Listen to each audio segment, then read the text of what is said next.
Բարի օր, հանրային ռադիոյի եթերում առանց թողատակի հաղորդաշարի հերթական թողարկումն է, ես Լևոն Սարդարանն եմ, խոսել եւ խոսելու ենք խնդիրների մասին, որոնք ուզում են կամ պետք է ուզեն հասարակության, այսօր իմ զրուցակիցն է Ազգային ժողովի падգամավոր քաղաքացիական պայմանագիր խմբակցության ներկայացուցիչ դիրեկտորությանը, բարև ձեզ, պարոն։ Բարև ձեզ։ Պարոն Թորոսյան, այսպես արտաքին քաղաքական թեմաներից եթե թույլ տաք դրանցով սկսենք, տեսեք, Հայաստանի իշխանությունները հայկական կողմը անընդհատ բարբերաբար ամենօրյա գրեթե ռեժիմով խոսում է խաղաղության մասին, որում դա ներկայացնելով որպես արդեն իրողություն, որպես կատարված փաստ։ Բայց այնուհանդերձ որոշ շրջանակներ այս վատ իմաստով չեմ ասում, որոշակի թերահավատություն ունեն խաղաղության հետ կապված, ինչու որովհետև նախ խաղաղության համաձայնագիրը ընդհանրապես նախաստորագրված է, հայտնի չի երբ կստորագրվի եւ կվավերացվի, բացի դրանից Ադրբեջանի խոսույթը այնպես առանձնապես չի փոխվել, էլի այդ միջանցքային տրամաբանություն, էլի ժամանակ առ ժամանակ արևմտյան Ադրբեջան այդ չարաբաստիկ խոսույթը դա ամեն ինչ պահպանվել է։ Հիմա խաղաղությունը կատարված իրողություն է, թե ճանապարհ կա ու շատ։ Խաղաղությունը դա մի օրում չի լինում եւ մի հարվածով չի լինում։ Խաղաղությունը նաեւ դրսևորում է։ Տեսեք, այդ թերահավատության մասին որ խոսում ենք, դրա մեջ որոշակի օբյեկտիվություն կա ինչ առումով։ Երբ որ 1994 թվականի մայիսի 12-ին ստորագրվեց զինադադարի պայմանագիր, համաձայնություն, այդպես 30 տարի կամ մի քիչ պակաս մենք չունեցանք խաղաղություն։ Չունեցանք խաղաղության պայմանագիր, որը արձանագրելու էր ի վերջո ոչ միայն փաստացել դե յուրե խաղաղությունը։ Մենք հիմա շատ ավելի առաջ ենք, քան 1994 թվականին խաղաղության ձեռքբերման տեսանկյունից։ Այն առումով, որ նախ գործում է սահմանազատման հանձնաժողովը, որը Հայաստանի որոշ հատվածում, ի նկատի ունեմ Տավուշի հատվածում որոշակի սահմանազատում իրականացրեց եւ դա պրակտիկ գործող փաստ է։ Երկրորդ, նախաստորագրվել է խաղաղության պայմանագիրը եւ սա լուրջ քայլ է դեպի վերջնական ստորագրում։ Եվ ամենակարևոր թերևս փաստարկներից մեկն էլ այն է, որ մեր սահմաններին չկա կրակոց, զինվոր չի վիրավորվում, զինվոր չի զոհվում։ Եվ ամենակարևորներից մեկը նաև այն է, որ այս խաղաղության գործընթացին եւ նախաստորագրմանը որպես երաշխավոր հանդես է գալիս Ամերիկայի Միացյալ Նահանգները իդեմս նախագահ Թրամփի եւ այն գործողությունները, որոնք իրականացվել են Սյունիքում խաղաղության խաչմերուկ ծրագրի իրականացման շրջանակներում, այստեղ ակնհայտորեն դիտարկվել է Ամերիկայի Միացյալ Նահանգների շահերը եւ այդ միջնորդությունը, այդ երաշխավորությունը նաեւ բխում է ամերիկյան հստակ շահերից։ Այս ամենը երբ որ համադրում ենք, ստանում ենք այն, որ լրջագույն գործընթաց ունենք դեպի խաղաղությունը, ահագին ճանապարհ անցել ենք, դեռ ահագին էլ պետք է անցնենք եւ պետք է մենք անընդհատ աշխատենք այդ ուղղությամբ, փայփայենք խաղաղության գաղափարը, խաղաղության դեպի խաղաղություն գնացող ճանապարհի մեր ձեռքբերումները եւ այն, ինչ դեռ պետք է ձեռք բերենք։ Տեսեք, խաղաղության հասնելու լավագույն միջոցներից մեկը շատերը պնդում են, որ դա այն է, երբ քեզնից որպես կողմ, որպես հնարավոր պատերազմի կողմ, քեզնից զգուշանում են այն իմաստով, որ հաշվարկային տրամաբանությամբ, որ այս երկրի վրա հարձակվելը չափազանց թանկ է արժանալու։ Հիմա սրան զուգահեռ տեսեք, Ադրբեջանը մեծացնում է իր ռազմական բյուջեն։ Հասկանալի է, որ ընդ գնաճի հետ է կապված այդ փոփոխությունը, բարձ է տնտեսական հաշվարկային իմաստով, բայց միևնույնն է, ինքը մնում է ահռելի։ Դրան զուգահեռ Հայաստանի Հանրապետության ֆինանսների նախարարը սկզբում, հետո դրանց հետո արդեն վարչապետի մակարդակով խոսք գնաց այն մասին, որ 2026 թվականի պետական բյուջեի նախագծում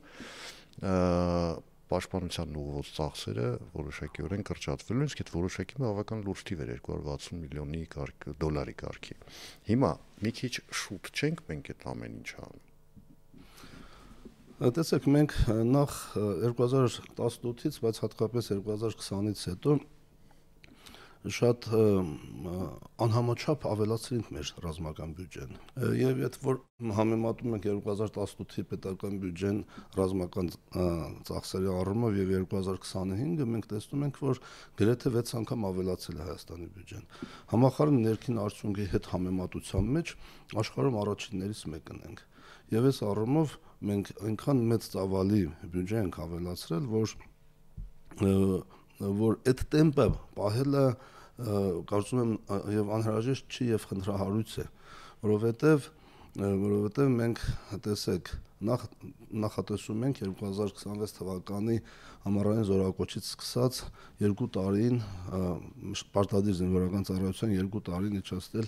1.5 տարի։ Սա ինքնին կենթադրի որոշակի ծախսերի նվազում, ճիշտ է։ Մյուս կողմից այն բոլոր ծախսերը, որոնք նախատեսված են երկարաժամկետ առումով զենքի ձեռքբերման, զինամթերքի, պայմանագրերի առումով օտար երկրների հետ կնքած պայմանագրերը, ինչու՞ չէ նաև մեր ներքին արտադրողի հետ արդեն կնքված են եւ այդ առումով որևէ հետնահանջ չի լինելու, այսինքն այն ծավալը սպառազինության զենքի, որ մենք պետք է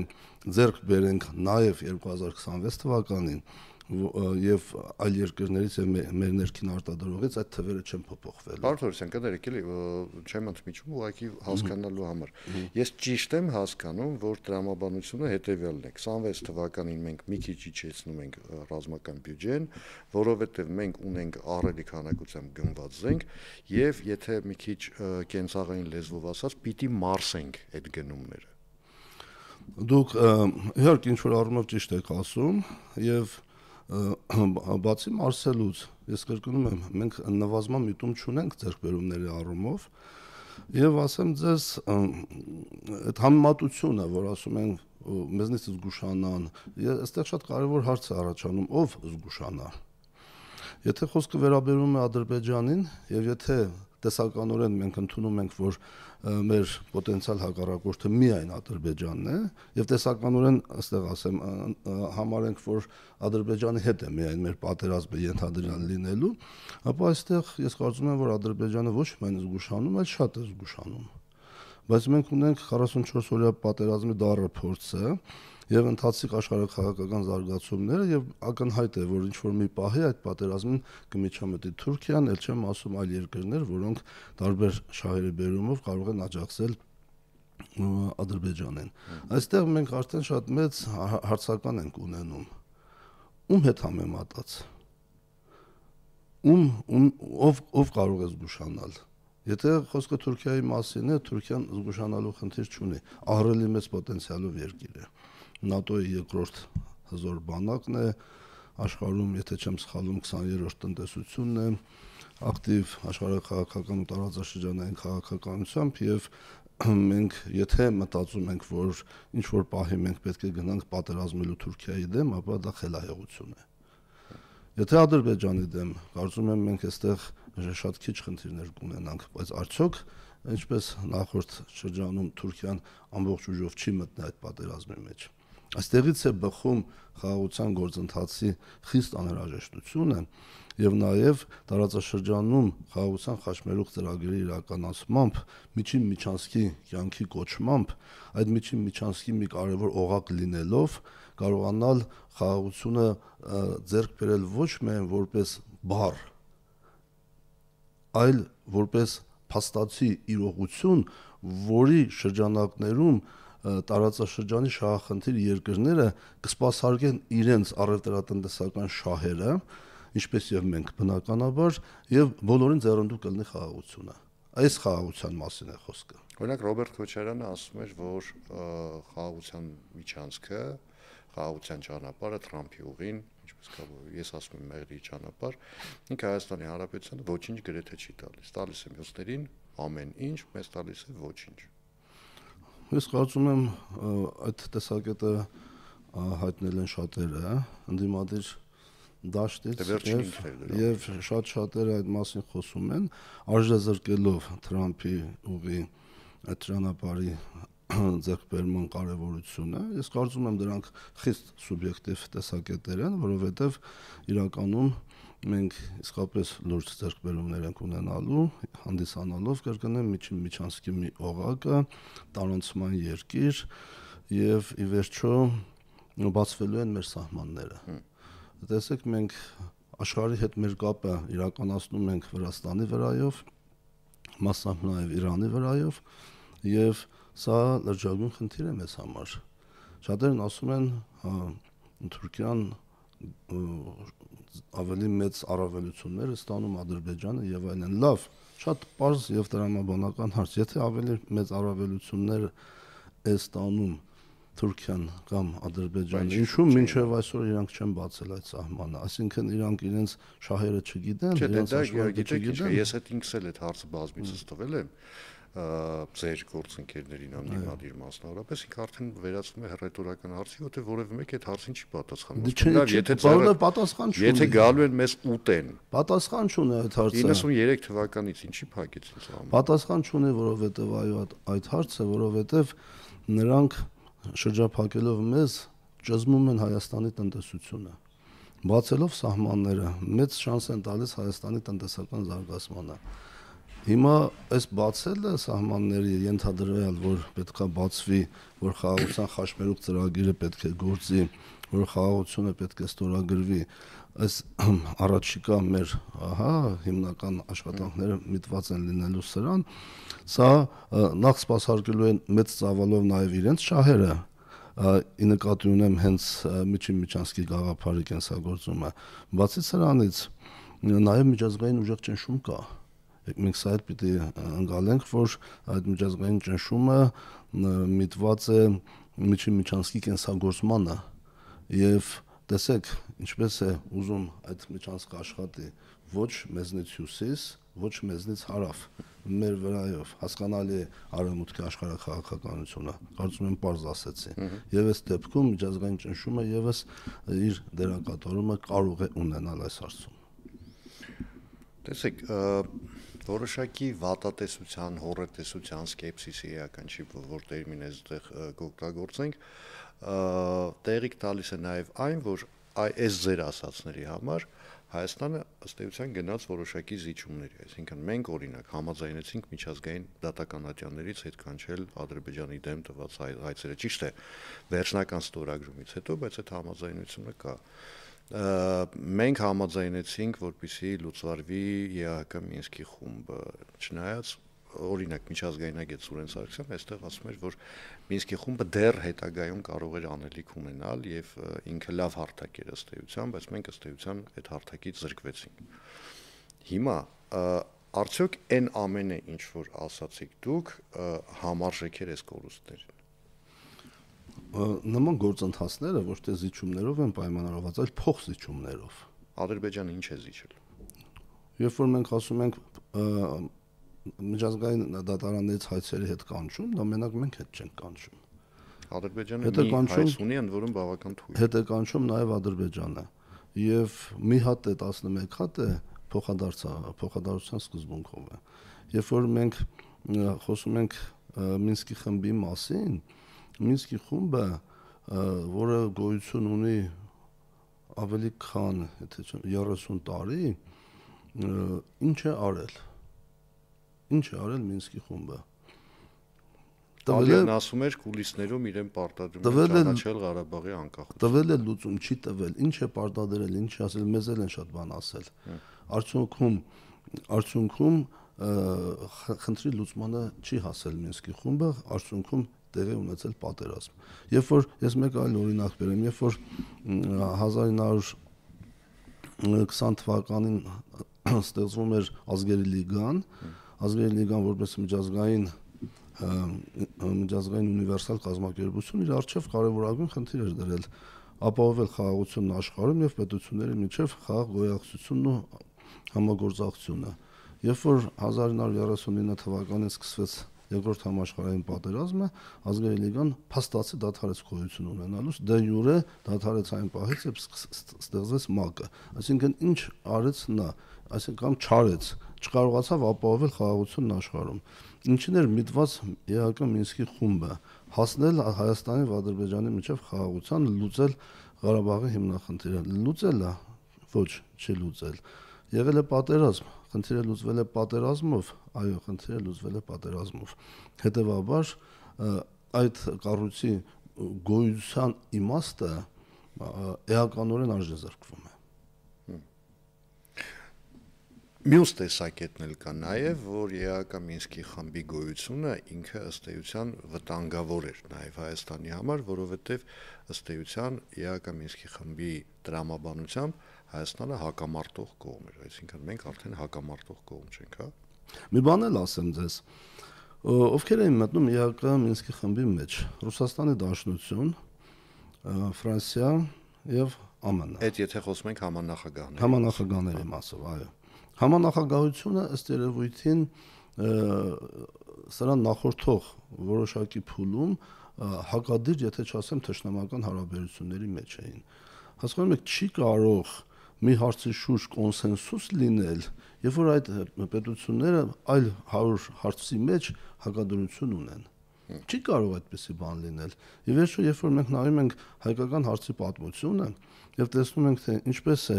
ասենք օրինակ, ինչ որ հարցի շուրջ նույն Ռուսաստանը, Անգլիան, Ֆրանսիան միասին հանդես եկել հայկական հարցի, տվյալ դեպքում Արևմտյան Հայաստանում բարենորոգումներ անցկացնելու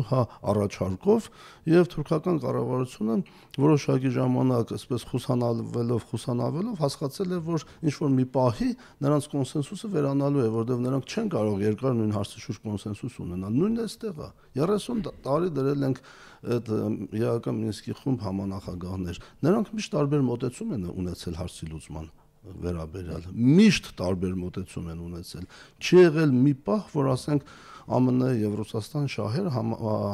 մեկտեղվեին Ղարաբաղի հարցի լուծման առումով։ Չի եղել այդպիսի դրվագ, որովհետեւ նրանց հետապնդած շահերն էլ տարբեր էին մեր տարածաշրջանում։ Շահերի ծավալն է տարբեր եղել մեր տարածաշրջանում։ Ինչի մասին է խոսքը։ Ինքը չկարողացավ դառնալ արդյունավետ էֆեկտիվ կառույց, չկարողացավ հասնել հարցի լուծմանը եւ դա մի հնարավորություն էր ԵԱԿ Մինսկի այդ խմբի համանախագահների համար ավելի շատ, քան մեզ համար։ Դա հնարավորություն էր նրանց համար, որ իրենց շահերը առաջ մղեին տարածաշրջանում, ոչ թե Ղարաբաղյան հիմնախնդիրը լուծեին, այլապես եթե խնդիրը դրված լիներ, որ խնդիրը պետք է լուծեն, լուծած կլինեին մինչև հիմա։ Մավրը իր գործը արեց, Մավրը պետք է հեռանա, կամ չարես։ Մավր сделал свое дело, Մավր может уйти։ Հիմա տեսեք, երբ մենք խոսում ենք Թրամփի ճանապարհի մասին, Մեղրիի ճանապարհի մասին, տեսեք, դուք ասացիք, որ դրանից կօգտվեն բոլորը, հա, եւ Միացյալ Նահանգները, եւ Հայաստանի Հանրապետությունը, եւ Թուրքիան, Ադրբեջանը, եւ նաեւ հետո Եվրամիությունը, միգուցե նաեւ հետո Չինաստանը։ Բայց սկեպտիկների մի ամբողջ խմբավորում կա այսպես, այդ թվում նաեւ խորհրդարանում, որոնք ասում են, այ մենք այս գործողությամբ դավաճանեցինք Ռուսաստանի շահերին։ Մենք գցեցինք Ռուսաստանին, իսկ բարեկամների հետ նման կերպ չեն վարվում։ Տեսեք։ Ես փորձեմ հեռու մնալ այս պահին հապկի գործողությունները գնահատելուց, սկսած 2022 թվականի սեպտեմբերից, միգուցե եւ ավելի վաղ 21 թվականին չէ ոչ, բայց էականորեն 2022 թվականի սեպտեմբերից։ Ինչ որ մոռացել են, էլի 20 թվականին Վարդենիսն էլ էր հրետակացում։ Լավ ենք հիշում, Սևլիչ եւ այլն։ Բայց եկեք սվերվենք հələ 2022 սեպտեմբեր 13-14 եւ մենք ակնհայտորեն կհասկանանք ով ում է գցել։ Բայց թողնեմ սա առայժմ եւ գնանք առաջ։ Գցել բառը դա դիվանագիտական տերմին չէ։ Դիվանագիտությունը դա պետության ազգային շահերի պաշտպանությունն է։ Եվ եթե դա պահանջում է կատարել գործողություններ, ապա պետք է կատարվեն այդ գործողությունները։ Իսկ ինչ վերաբերվում է Թրամփի ուղու, ապա Հայաստանի երկաթուղիները գտնվում են Ռուսաստանի հարավկովկասյան երկաթուղիներ կառույցի հսկողության ներքո, ընկերության կառավարման ներքո։ կոնցեսիոն։ Երբ որ կոնցեսիոն կառավարման ներկայ շնորհակալություն։ Հիմա երբ որ մենք խոսում ենք Թրամփի ուղու մասին, նախ եւ առաջ նկատի ունենք հենց երկաթուղային բեռնափոխադրումները։ Այսինքն ամբողջ Հայաստանի տարածքով բեռնափոխադրումների իրականացումը անելու է Հարավկովկասյան երկաթուղի այդ ձեռնարկությունը։ Ո՞վ է շահում այստեղ։ Ես չգիտեմ, բայց ես կարծում եմ, որ ռուսները էականորեն այստեղ շահում են։ Միացյալ Նահանգները տեղյակ են այդ մասին։ Միացյալ Նահանգները շատ լավ տեղյակ են։ Իհարկե տեղյակ են։ Ավելին ասեմ, ես վստահ եմ, իհարկե որևէ փաստ չունեմ այդ մասին, բայց վստահ եմ, որ Միացյալ Նահանգները գիտակցաբար, որ ռուսական Հարավկովկասյան երկաթուղիները այդտեղ գործելու է, շահելու է, նաև այդ առումով միգուցե ռուսների հետ համաձայնեցված է սա արվել։ Ով գիտի, ոչ ոք չգիտի, որովհետև երբ որ ամենասկզբից խոսվում էր այս մասին, ռուսները բավական բացաբար էին արձագանքում, բավական բացաբար։ Երբ որ արդեն փաստացի այդ նախաստորագրումը կայացավ, տեղի ունեցավ եւ կողմերը սկսեցին պարզաբանել, որ դա որևէ երրորդ կողմի դեմ ուղղված չի, որ այստեղով կշահեն եւ այս երկրները, աստիճանաբար ռուսական պաշտոնական դիրքորոշումը եւս մեղմվեց, սկսած Ռուսաստանի արտգործնախարարության բավական ագրեսիվ գնահատականները, որոնք միշտ հնչում են Հայաստանի հասցեին, մեղմվեցին, իսկ Կրեմլի խոսնակը ուղղակիորեն բավական դրական արտահայտվեց այս ամենի մասին եւ կարծում եմ, որ այստեղ քցել, չքցել, խაფել, չխაფել տերմինները ծիծաղելի է օգտագործել, դրանք դիվանագիտական տերմիններ չեն։ Իսկ դիվանագիտությունը կրկնում եմ պետության ազգային շահերի հստակ պաշտպանությունն է։ Բայց տեսեք, եթե մենք գնում ենք այն կանխավարկածով, որ ռուսները միգուցե երջանիկ չեն այս նախագծից, բայց կարող են չլինել երջանիկ իմիջիայլոց, բայց ով ասել թե ասենք մեր շահերի հաշվին ինչ որ մի երկիր պիտի երջանիկ լինի։ Ես հիմա այդ եմ ասում, որովհետև երբ ռուսները երջանիկ չեն լինում, իրենք սովորաբար ինչ որ բաներ են անում, որ դու էլ երջանիկ չլինես հանկարծ, էլի պատահաբար։ Վերջին օրերին օրինակ լրատվամիջոցներում տեղեկություններ են հայտնվում հիբրիդային հարձակման որոշակի նոր ալիքի մասին, բոտային ծրագիր կա Մատրյոշկա, որը ռուսական ծագում ունի, ռուսաստանյան ծագում ունի եւ թիրախներից մեկը ընտրված է հենց Հայաստանի Հանրապետությունը գործող իշխանությունը սկզբունքորեն։ Այսինքն այդ ոչ երջանիկ ռուսները փորձում են ինչ որ բաներ անել արդեն դրսից որոշակի ազդեցություն ունենալու համար արդեն ներքաղաքական իրավիճակի վրա։ Այդտեղ ինչ ենք անում։ Ես դες ասեմ, ընդհանրապես ուժեղ պետություններ, այդ թվում Ռուսաստանը, նաև նման գործողություններ բնականաբար ծածուկ, ոչ բացահայտ անում են անգամ իրենց մերձավորագույն դաշնակիցների նկատմամբ։ Դա մի մեթոդ է, մեխանիզմ է, իր ազդեցությունը պահելու եւ առավել ամրապնդելու առումով։ Բնական է, որ Հայաստանի մասով էլ նրանք դա կանեն։ Ով ասում որ չեն անելու, այլ բան թե դա ինչքանով արդյունավետ կլինի եւ ինչքանով իր նպատակին կհասնի։ Այսօր հիբրիդային պատերազմները տեխնոլոգիական, ասես ասենք, ցանցային այդ համացանցի հետ, առնչվող այդ գործողությունները շատ տարածված են աշխարհում եւ բնականաբար դրանք կիրառվեն նաեւ Հայաստանում։ Եվ ես ասեմ, որ հիբրիդային պատերազմ ասելով շատ ավելի ուժգին դրա դրսևորումները մենք 2-3 տարի առաջ ենք տեսնում, քան այսօր Հայաստանում։ Եվ այսօր ավելին ասում ենք ավելի դիմակայուն ենք նման պատերազմներին, քան 2-3 տարի առաջ։ Եվ այստեղ բնական է, քանի որ դրանք լինելու են, մեր անելիքը ո՞րն է։ Մեր անելիքն է տեխնոլոգիական առաջընթաց եւ դիմակայունություն նման հիբրիդային հարցակումներին դիմակայելու եւ հետ մղելու համար։ Ես ինչի համար այս հարցը տվեցի, որովհետեւ տառապակս փորձ ունի այդ իմաստով։ Ես ուղղակի կարող եմ նույնիսկ ապացուցել, որ 44-օրյա պատերազմի առաջին մեկ շաբաթվա ընթացքում եք տեղեկատվական դաշտում ջախջախիչ պարտություն կրեցինք, հետո այդ մնացած արդեն հետևանքները արդեն գիտենք։ Այո։ Եվ ընդհանրապես ես դες Ռուսաստանի մասով ասեմ, մեր ընդդիմախոսները անընդհատ փորձում են ցույց տալ, որ մենք Ռուսաստանի թշնամական հարաբերությունների մեջ ենք, բայց ես ասեմ, որ բոլորովին այդպես չի։ Ես դες կարող եմ հակառակն ապացուցել, որ մենք այսօր Ռուսաստանի հետ բնականon շատ նորմալ հարաբերությունների մեջ ենք, ընդ որում իրական հողի վրա հարաբերությունների մեջ ենք։ Ոչ թե ասենք ես ասում եմ դու անում ես ձևաչափով, չէ, քննարկում ենք, փորձենք ընդհանուր շահեր գտնել ձևաչափով։ Եվ մենք այսօր ԵԱՏՄ-ի շրջանակներում շատ լավ համագործակցում ենք, տնտեսական առումով շատ լավ համագործակցում ենք, քաղաքական տեսանկյունից, աշխարհաքաղաքական տեսանկյունից կան իհարկե բաներ, դա ասեմ ձեզ, որ երկու եղբոր միջև էլ կարող են լինել, ամենասերտ դաշնակիցների միջև էլ այդպիսի բաներ կարող են լինել, երկու պետությունների ղեկավարների անձնական շփումները բավական բարձր մակարդակի վրա են, մենք դա պարբերաբար դրանում համոզվում ենք, եւ մեր խորհրդարանների միջև աշխատանքը եւս բավականին ստացված է, ես անձնապես աշխատելով Եվրասիական ինտեգրման եւ տարածաշրջանային հարցերի հանձնաժողովում հիմնականում